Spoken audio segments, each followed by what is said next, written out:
नमस्कार दोस्तों, आप देख रहे हैं आपका अपना चैनल TRW मोटिवेशन। आज एक ऐसा सवाल जो हर भारतीय के मन में है, सवाल जो सरकार जवाब नहीं देना चाहती। ये विदेशी बैंकों में जो काला धन पड़ा है, भाइयों बहनों, उसको वापस लाने का हमारा फैसला है। मेरी स्वदेशी की वाक्य बहुत सिंपल है।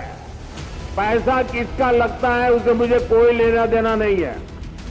वो करेंसी काली है, गोरी है, मुझे कोई लेना देना नहीं। सवाल ये है कि काले धन पर मोदी सरकार ने जो वादा किया था, क्या वो वादा झूठा निकला? दोस्तों, 2014 में नरेंद्र मोदी सत्ता में आए तो कहा गया था कि विदेशों से इतना काला धन आएगा कि हर भारतीय के खाते में 15 लाख रुपए जमा होंगे। और आज 10 साल बीत गए, क्या किसी के खाते में 1 रुपया भी आया? नहीं। तो फिर क्या ये सिर्फ जनता को बेवकूफ बनाने का नया तरीका था? और आज हम इसी मुद्दे पर सरकार से जवाब मांगेंगे। दोस्तों, 2014 में चुनाव प्रचार को याद कीजिए। हर मंच पे कहा गया विदेशों में भारतीयों का लाखों करोड़ों रुपया जमा है, बस सत्ता में आने दीजिए, ये पैसा भारत वापस लाएंगे और हर गरीब को उसका हक दिलाएंगे। लेकिन सच्चाई क्या हुई? SIT बनी, जांच हुई, लेकिन रिपोर्ट दबा दी गई। स्विस बैंकों में भारतीयों को पैसा घटने की बजाय और बढ़ता गया। जनता के खाते में 15 लाख के आते पहले से जो था वह भी महंगाई ने खा लिया। तो क्या ये वादा सिर्फ चुनाव जीतने का जुमला था? क्या जनता से सीधे सीधे झूठ बोला गया? 8 नवंबर 2016 को रात कौन भूल सकता है, जब प्रधानमंत्री ने टीवी पर आकर कहा आज आधी रात से 500 और 1000 के नोट बंद। कारण बताया गया काला धन बाहर आएगा, नकली नोट खत्म होंगे, आतंकवाद की फंडिंग रुक जाएगी। देश ने सरकार पर भरोसा किया, लोगों ने बैंकों के बाहर लंबी लंबी लाइनें झेली, कई लोगों की जान तक चली गई, शादियां रुकी, कारोबार ठप पड़ गए, मजदूर बेरोजगार हो गए। लेकिन नतीजा क्या निकला? RBI ने खुद कहा 99% से ज्यादा नोट वापस आए, यानी काला धन कहीं छुपा ही नहीं था। तो सवाल उठता है, नोटबंदी का असली मकसद क्या था? क्या ये सिर्फ जनता को परेशान करने का प्रयोग था, या फिर ये एक बहुत बड़ा झूठ था? सरकार कहती है भारत दुनिया की सबसे तेजी से बढ़ती अर्थव्यवस्था है, लेकिन आइए जमीनी हकीकत देखते हैं। बेरोजगारी पिछले 45 सालों में सबसे ऊंचे स्तर पर है। महंगाई, खाना, ईंधन, दवा सब आम आदमी की पहुंच से बाहर है। किसान कर्ज में दबे हुए हैं, आत्महत्या करने पर मजबूर है। छोटे और मझोले उद्योग नोटबंदी और GST की मार से आज तक नहीं उबर पाए। GDP का आंकड़ा दिखाना आसान है, लेकिन सवाल ये है कि अगर अर्थव्यवस्था इतनी मजबूत है तो फिर युवाओं के पास नौकरी क्यों नहीं?